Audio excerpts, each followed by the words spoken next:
இது மகிமை நேரம். மகிமை டிவி நேயர்களுக்கு இயேசு கிறிஸ்துவின் நாமத்தினாலே அன்பின் வாழ்த்துக்களை தெரிவித்துக் கொள்கிறேன். இன்றைக்கு நம்ம பார்க்க போகிற தலைப்பு இம்மானுவேல். நியாயாதிபதிகள் 6ஆம் அதிகாரம் 12ஆம் வசனம். கர்த்தருடைய தூதனானவர் அவனுக்கு தரிசனமாகி, பராக்கிரமசாலியே கர்த்தர் உன்னோடு இருக்கிறார், பராக்கிரமசாலியே கர்த்தர் உன்னோடு இருக்கிறார்னு சொல்றாரு. கர்த்தருடைய தூதன் அந்த நாட்களில் அப்பப்போ தோன்றி மக்களுக்கு காட்சி அளித்து கொண்டு இருக்கிறாங்க. இந்த நாட்களில் நம்ம பார்க்க முடியாது. ஆனால் அப்போ உள்ள காலங்களில் யாருமே ஆள் நடமாட்டம் இல்லாத அந்த ஒரு சூழ்நிலைகளை கூட அந்த மக்கள் உண்மையோடு உத்தமத்தோடு நீதியோடு இருக்கிற அந்த ஜனங்களுக்கு யார் தலைவராக இருந்து அடிமைப்பட்டு இருக்கிற ஜனங்களை மீட்டெடுப்பாங்களோ அப்படி இந்த கிதியோனை தேவன் தேர்ந்தெடுக்கிறாரு. கிதியோன்ட்டு சொல்கிறாரு, கர்த்தருடைய தூதன் திடீர்னு தோன்றாரு. திடீர்னு தோன்றும் போது அங்கே என்ன செய்ய நம்மளுக்கு பயமாக இருக்கும். ஆனாலும் பயப்படாதேன்னு சொல்கிறாரு. கர்த்தருடைய தூதனவன் அவனுக்கு உடனே தரிசனமாகிறாரு. நம்மளுக்கு இப்போ தரிசனம் நிறைய கிடைக்கும் போது நம்மளுக்கு எவ்வளோ சந்தோஷமாக இருக்கும். நிறைய சொப்பனங்கள் காண்போம். அப்போ நல்ல ஒரு சொப்பனமாக இருந்தால் நம்மளுக்கு சந்தோஷமாக இருக்கும். நல்ல தீமையான காரியங்களை சொப்பனமாக கண்டோம்னா நம்மளுக்கு கொஞ்சம் கலக்கமாக இருக்கும், பயமாக இருக்கும். அப்போ அந்த தீமையான சொப்பனங்கள் நம்மளுக்கு ஒரு சொப்பனங்கள் தரிசனங்கள் கிடைக்குதுன்னா அதை வச்சு நம்ம ப்ரேயர் பண்ணணும். எந்த நேரங்களில் நம்மளுக்கு திடீர்னு அந்த சொப்பனத்தின் மூலமாக ஆண்டவர் ஒரு விளக்கத்தை கொடுப்பாரு. சொப்பனங்கள் மூலமாக நம்மளுக்கு நிறைய காரியங்களை விளக்கி காட்டுவார்.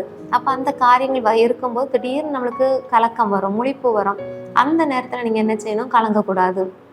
தேவனிடத்தில் உடனே முழங்கால் போட்டு, இசப்பா இப்படி ஒரு சொப்பனை எனக்கு தெரிஞ்சிச்சு, இப்படி ஒரு நான் கனவு கண்டேன், நீங்கள் எனக்கு இதில் ஒரு அற்புதத்தை செய்யுங்க, ஒரு பயங்கரமான கனவு தான், இதுலேருந்து நீங்கள் எனக்கு விடுதலை தாங்க, இது என்ன காரியமாக முடியும் எனக்கு தெரியல, நீங்கள் அதை நல்ல விதமாக மாற்றி போடுங்க அப்படின்னு சொல்லி நம்ம ப்ரேயர் பண்ணோம். அப்போ கர்த்தருடைய தூதன் அவனுக்கு தரிசனம் ஆகிறாரு. அவங்க அடிமையாக இருக்கிறாங்க, போர் செய்கிற அந்த கோதுமைகள் எல்லாம் சேர்த்து கொண்டு வைக்கும்போது எல்லாமே அந்த மீதியானர்கள் அவங்கள்ட்ட இருந்து எடுத்து கொண்டு போயிடுவாங்க. அவங்கள்ட்ட இருந்து ஒவ்வொரு காரியங்களும் நம்ம சேர்த்து வைக்கும்போது மற்றவங்க பிடிங்கிட்டு போகும்போது அவங்களுக்கு ஒன்றுமே இல்லாமல் இருக்கும். அவங்களுக்கு சாப்பாடுக்கு கூட வழி இல்லாமல் இருக்கும். ரொம்ப கஷ்டப்பட்டு அவங்க போர் அடிச்சிட்டு இருப்பாங்க. ஆனால் அவங்க அதை திருடிட்டு போகும்போது, களவாக அதை திருடிட்டு போகும்போது அவங்களுக்கு குறைவுபட்டுட்டே இருக்கும். நம்ம சேர்த்து கொண்டே இருப்போம். ஒருத்தங்க அதை எடுத்துகிட்டே போகும்போது, அதை சுரண்டி வாங்கும்போது நம்மகிட்ட அது கம்மியாகி கொண்டே இருக்கும். அப்போ அதை நினைத்து அவன் கலங்கி கொண்டே இருக்கிறான். அப்போ அந்த இடத்துல கிதியோனை தேர்ந்தெடுக்கிறாரு. கிதியோனை பராக்கிரமசாலியே அப்படின்னு சொல்லி கூடுறாரு. அப்போ இன்னைக்கு நம்மளுக்கு ஒன்றுக்குமே உதவாத நம்மளை இயேசுவா பராக்கிரமசாலி அப்படின்னு கூடும்போது அப்போ தேவன் அவ்வளோ நம்பிக்கை வைக்கிறாரு. அந்த பராக்கிரமசாலிங்கும்போது அவன் நெகட்டிவ் ஆகிப்பட்டிருப்பான். அவன் குடும்பத்தில் அவன் சிறியவன், எல்லாராலும் அற்பமாக நினைக்கப்பட்டவன்.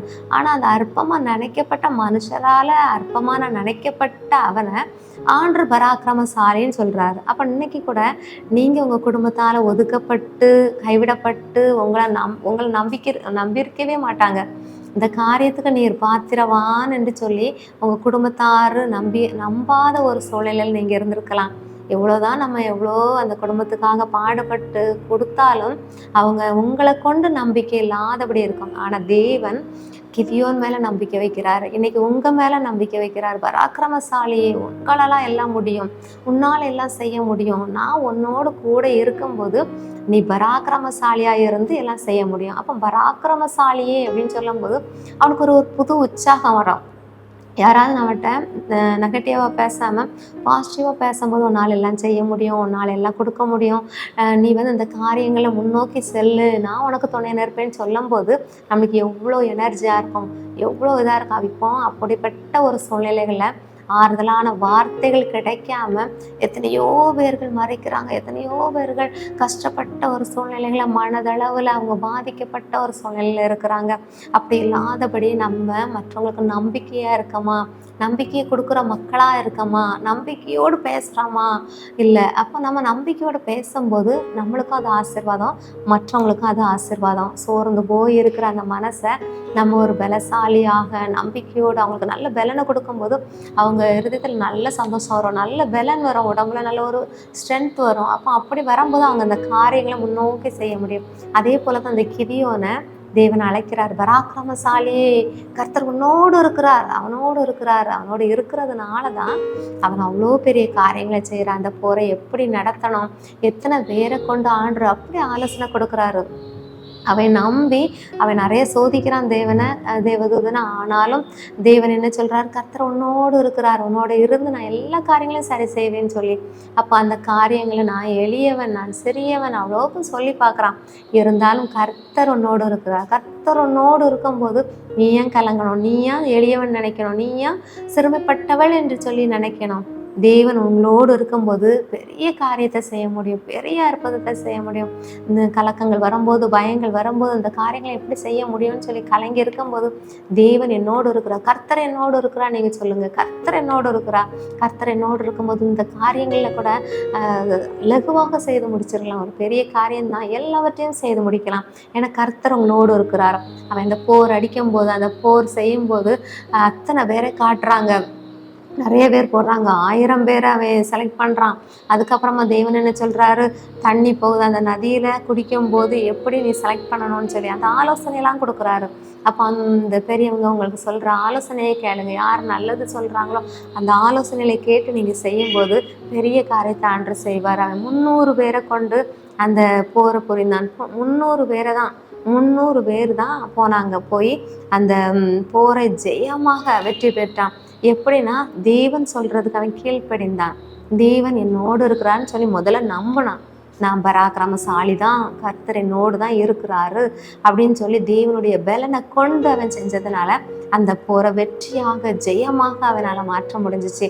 அதே போல் நீங்களும் ஜெயமாக வெற்றியாக மாறும்போது உங்களை பராக்கிரமசாலின்னு கர்த்தர் சொல்கிறார். கர்த்தர் உங்களை நம்புறாரு. மனுஷங்க நம்பலைனாலும் தேவன் உங்களை நம்புறாரு, உங்களை எடுத்து பயன்படுத்துவார். இயேசுப்பா என்ன எடுத்து பயன்படுத்துங்க, நீங்கள் என்ன எடுத்து பயன்படுத்துங்க. நான் அந்த வீட்டுக்கு ஒரு முக்கியமாக, அந்த வீட்டுக்கு நான் ஒரு முக்கியத்துவம் படுத்துகிற ஒரு நபராக இருக்கணும். இந்த வீட்டுக்கு நான் பிரோஜனமுள்ள மனுஷனாக நான் இருக்கணும். எப்படி மாறணும்னா பராக்கிரமசாலி, கர்த்தர் என்னோடு இருக்கிறார், என்னை பயன்படுத்துவார் அப்படின்னு சொல்லி நீங்கள் சொல்லுங்கள், தினம் சொல்லுங்கள். கர்த்தர் நிச்சயமாக அப்படிப்பட்டதான ஆசீர்வாதங்களை தருவார். முடியாத காரியத்தில் முடிய செய்கிற தேவன். 300 பேரை கொண்டு தான் அவன் அந்த போர் செய்தான். போர் செய்யணும்னா நிறைய பேர் வேணும். ஆனால் அந்த 300 பேரை கொண்டு தேவன் சொன்ன அந்த ஆலோசனையின்படி அவன் கீழ்ப்படிஞ்சு பராக்கிரமசாலின்னு சொல்லி நம்பி அவன் போனான். கர்த்தர் அவனுக்கு வெற்றியை கொடுத்தார். இன்னைக்கு உங்களுக்கும் நீங்கள் தேவன் சொல்கிறபடி நீங்கள் பராக்கிரமசாலி, கர்த்தர் உங்களோடு இருக்கிறார், இம்மானுவேலராக உங்களோடு இருக்கிறார், நிச்சயமாக இருப்பதை செய்வார். தேவன் தாமே இந்த வார்த்தைகளை ஆசீர்வதிப்பாராக. ஆமென். ஜெபம். அன்பில் இசப்பா உண்மை துதிக்கிறோம், சொஸ்தரிக்கிறேன் இசப்பா. நீர் தான் இசப்பா கிரியோனோடு இருந்த தேவன், அவங்களோடு கூட இருந்து அவன் இசப்பா பராக்கிரமசாலியாக கர்த்தர் உன்னோடு இருக்கிறான்னு சொன்னது போல கர்த்தர் அவங்களோடு கூட இருந்து எல்லா காரியங்களும் அவங்களுக்கு ஜெயத்தையும் பலத்தையும் தைரியத்தையும் கொடுத்து எல்லாம் முன்னேறி செல்ல கிருபைகளை நீர் கொடுக்க வேண்டும் என்று ஜெபிக்கிறோம். கரத்தில் ஒப்பு கொடுத்து ஜெபிக்கிறோம். இயேசுவின் ஜெபிக்கிறோம் பிதாவே. ஆமென்.